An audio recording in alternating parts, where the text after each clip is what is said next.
What's going on, everybody? Today I'm going to be showing you how to change a clutch in your 2007 Yamaha FZ6. The reason we're doing this job today is because my clutch started slipping on the highway. I was doing a pull past about 10,000 RPM and the tach jumped to like 12,000 RPM. It was kind of unsettling because you know when you're doing a pull and the front end feels kind of light? Well, as the clutch slipped, the front end dropped and then picked back up again right when it hooked. So we got to remedy that today. It also means we're not getting all our power to the rear wheel, and that's not good. So today we're going to change it, and I'll walk you through the process. Let's get started. To get started on this job, you want the bike leaning on its left side, so it's on its side stand, so the oil is on the left side of the bike, because we're going to be taking off this cover here. The clutch sits behind this. To get that off, we have to take off our clutch lever arm here and our clutch cable there. We'll also have to relieve a bracket or two here just to get the hoses out of the way to get this whole cover to come off. It's pretty straightforward to get the cover off, but you'll want a deep 5mm Allen key.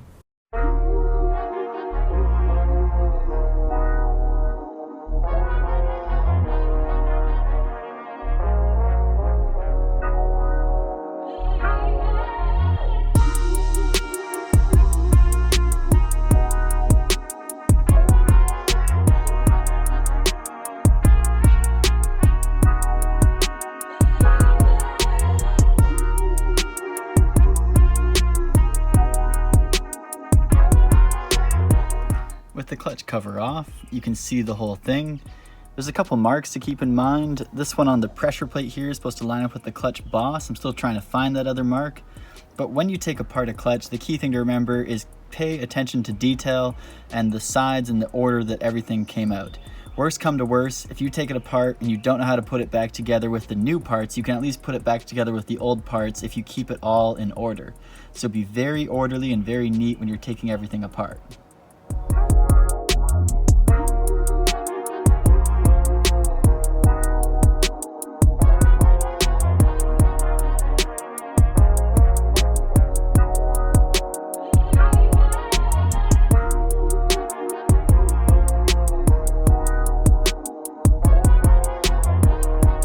Alright, so I'm a bit confused.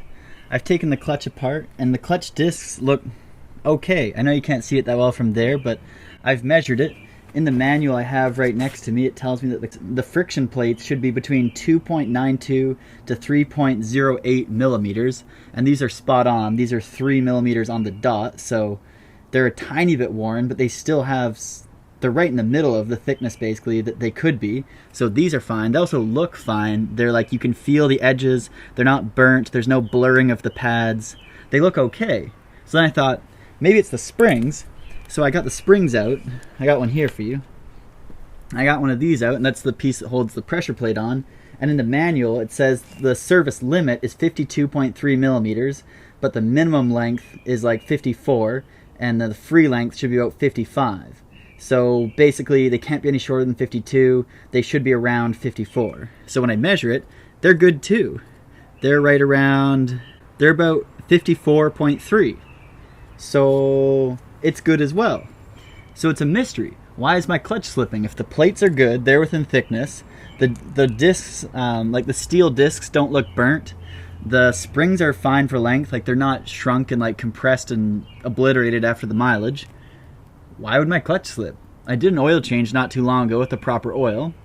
I'm not sure. I'm going to dig a little deeper, take the clutch part a little further, and see if I find any extra burnt clutches, because maybe one disc is shot, who knows. But if not, I'm just going to put it back together, and I might have wasted some money on some clutch parts. Oh well.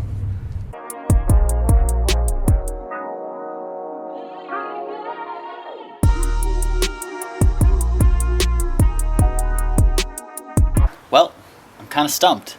I've taken apart a majority of the clutch, got it all laid out next to me here.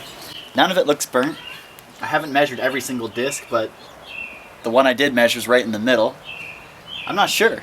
I'm going to slap it back together and take it for a rip, a real hard rip, and see how bad it slips. Otherwise, I got no idea what it could be.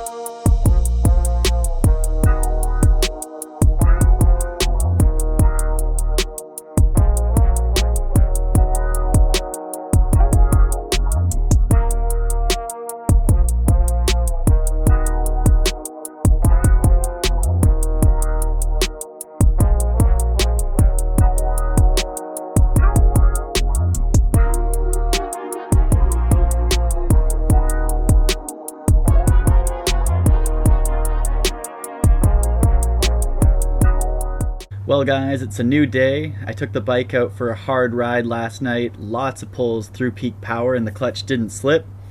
So, we did something right. I'm just going to run through a couple things that you should check before you go and buy new clutches like I did so that you can hopefully resolve your slip and clutch problem without having to buy new clutches. On the pull lever side of things, you want to make sure the arrow on the crankcase cover lines up with the dimple on the pull arm. These two basically should be aligned with the clutch here is like all the way out, it's pushed out all the way, and they're basically lined up like that.